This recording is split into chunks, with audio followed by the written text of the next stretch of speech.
belajar apa? Kan bentar lagi ulangan kimia nih. Oh iya. Iya, aku mau nanya beberapa materi tentang laju reaksi. Laju reaksi. Oke, aku akan coba menjelaskan sedikit tentang laju reaksi yang aku ketahui. Nah, laju reaksi itu adalah suatu ukuran kecepatan dalam suatu reaktan atau produk dalam suatu reaksi kimia per satuan waktu. Nah, konsep ini membantu kita bagaimana memahami seberapa cepat reaksi itu berlangsung. Nah, dalam laju reaksi ada beberapa faktor yang mempengaruhi dia, yaitu yang pertama, konsentrasi reaktan, di mana laju reaksi akan meningkat dengan meningkatnya konsentrasi reaktan. Yang kedua yaitu suhu. Laju reaksi umumnya akan meningkat dan suhu partikel akan bergerak lebih cepat. Dan ketiga yaitu katalis. Katalis akan meningkatkan laju reaksi tanpa harus dikonsumsi dalam reaksi tersebut. Dan yang keempat yaitu luas permukaan. Luas permukaan yang lebih besar akan meningkatkan laju reaksi karena memiliki area yang lebih besar. Nah, aku akan memberikan satu contoh soal ke kamu tentang laju reaksi ini, yaitu unsur N2 gas tambah 3H2 gas menghasilkan 2NH2 gas. Kemudian kita akan cari mula-mula dia. Sesuai dengan soal, unsur N2 ini direaksikan dalam 1 mol. Kemudian H2 juga dalam 1 mol. Kemudian bereaksi.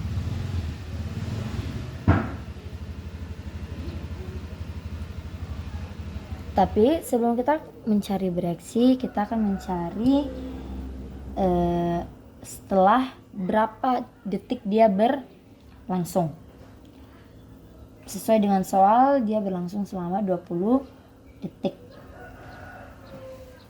Nah, kemudian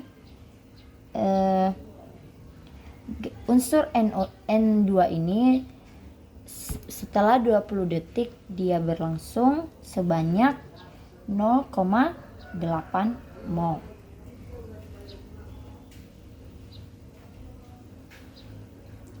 Baik, selanjutnya untuk mendapatkan hasil bereaksi ini kita akan mengurangkan 1 dikurang 0,8 yaitu 0,2.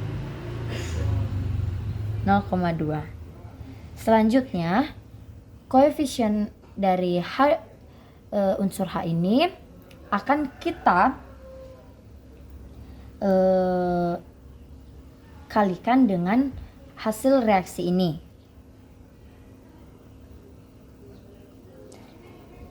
Hasilnya yaitu 0,6. Selanjutnya 1 mol ini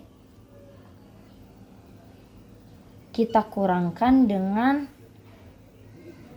1 mol kita kurangkan dengan 0,6 ini. Hasil reaksi dari unsur H itu 0,4 mol. Nah, selanjutnya kita akan mencari laju reaksi terhadap gas N2, yaitu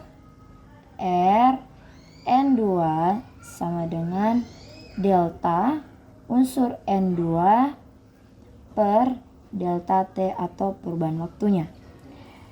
Pertama, perubahan waktunya itu adalah 20 detik. Dan volume yang direaksikan dalam 1 mol itu sebanyak 20 liter. Dan hasil reaksinya yaitu 0,2 mol. Jadi jawabannya yaitu 0,0005 mol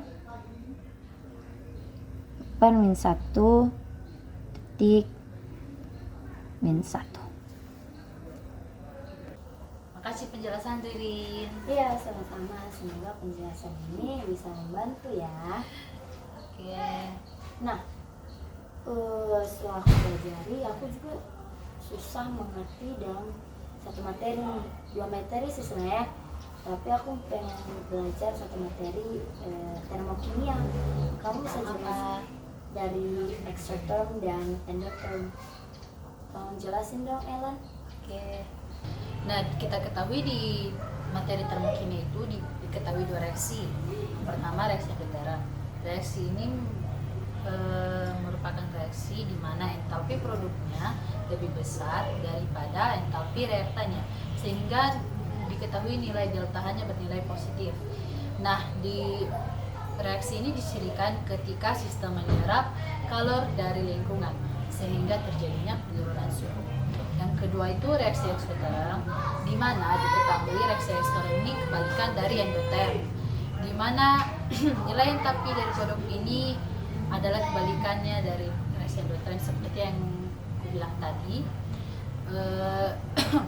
Di mana reaksi ini dicirikan sistem melepaskan kalor dari lingkungan, sehingga terjadi peningkatan suhu. Contohnya itu reaksi pembakaran. Baik. Gitu, singkat banget kan. Semoga dimengerti. Terima kasih. Nah, gimana dengan materi keseimbangan kimia? Kamu bisa jelasin nggak? Boleh. Rumus tetapan kesetimbangan yaitu ini.